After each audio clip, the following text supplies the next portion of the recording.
Dumpling Days, Chapter 19. Dumplings and Taichung. Ooh. Mian? Beef noodles?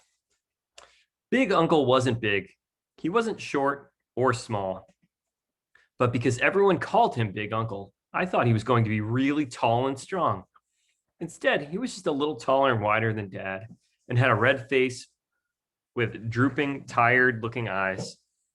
But he did have a big smile, which welcomed us as we got out of the taxi.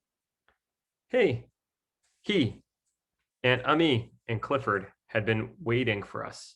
And almost before we were all out of the taxi, Clifford had unloaded our luggage.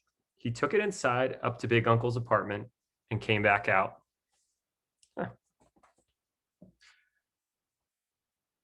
What do you want for dinner? Clifford asked as he led us down the street. Pacey wants dumplings, Lissy and Kiki said together. I was a little embarrassed, but everyone laughed. I know a good place close by that does beef noodles, Clifford said. It probably has dumplings too. We followed Clifford across the street. Crossing the street was hard. I realized that if traffic lights were just suggestions for cars, then they were also suggestions for people walking in the streets too. I squinted my eyes shut and walked close to Clifford as cars honked and motor scooters swerved around us. Oh my goodness, that's dangerous. But he and Big Uncle just walked without concern. They must have been used to all the confusion. Clifford led us through a door to a small restaurant. The place was very plain, with old but clean white tiles on the floor and five rough wooden rectangular tables with benches on either side. In the back was a small kitchen with a man standing over a huge steaming pot, like in the pictures of witches stirring their brew. Ni hao, Clifford said to the man, who stuck his head out of the kitchen. Except for ni hao, I didn't understand the words Clifford said or what the man said back. But Mom and Dad looked pleased and ordered food with big smiles. What did he say? I asked as we sat down at one of the tables.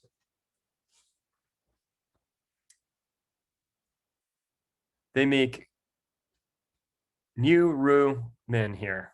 I'm certain Tiger's going to help me pronounce that tomorrow. Dad said, special beef noodles. They're thicker than normal noodles and hand pulled. They're very good. I haven't had real ones in a long time. What do you mean real ones? I asked. The real good noodles that are the ones that people make by hand. Come over here and maybe you can see him make some. Dad said, motioning me over to his side of the table. Lissy, Kiki, and I crowded beside him and stared. The man was quickly rolling a big mound of dough. When it looked like a perfectly round white log, he took it and stretched it out wide as far as his arms could reach. Then, so fast that he could barely see what he was doing, he began to wave his arms back and forth, twisting and slapping the dough into the counter in front of him. He seemed to whirl and whip the dough around like he was casting some sort of spell or enchantment. And maybe he was, because Lissy, Kiki, and I didn't even notice that we'd walked closer to get. I'm sorry, let's try that again. And maybe he was, because Lissy, Kiki, and I didn't even notice that we'd walked closer to get a better look. And it was magic or close enough, because suddenly in his hands were hundreds and hundreds of noodles.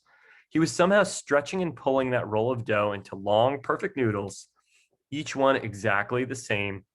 We were amazed. He didn't think he had done anything that wonderful, though. He calmly took a pair of big scissors and cut the noodles into the waiting, steaming pot. As he stirred, he smiled at us, and we felt a little silly for staring at him with our mouths open. We went back to the table. He made noodles with his hands, Kiki said. Yes, I told you, Dad said. He hand-pulled noodles. They're the best.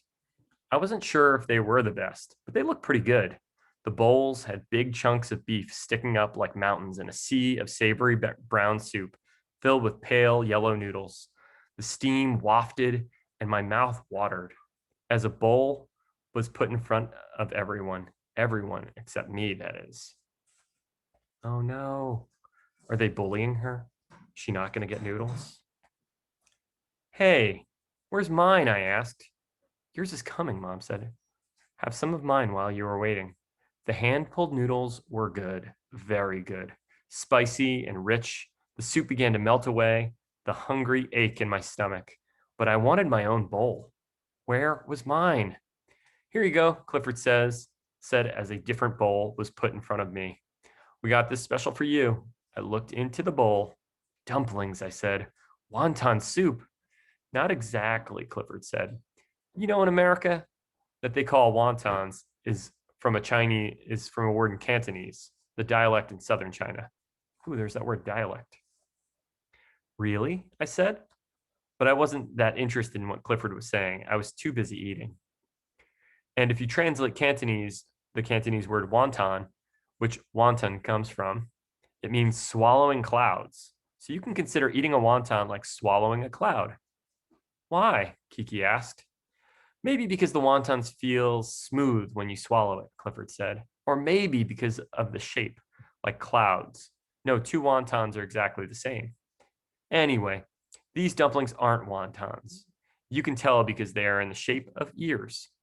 Ears? I said. I stopped eating for a moment. What? Oh, story of dumpling soup.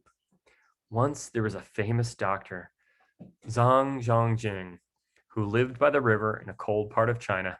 He treated and cured many things, but in the winter, the things he treated the most were people's ears.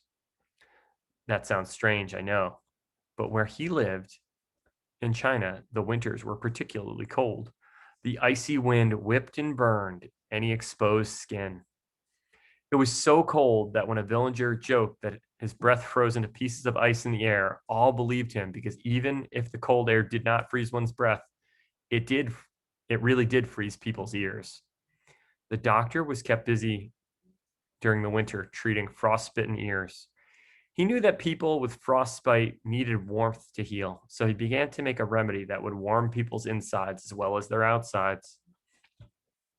He cooked meat with warming herbs and finely chopped it.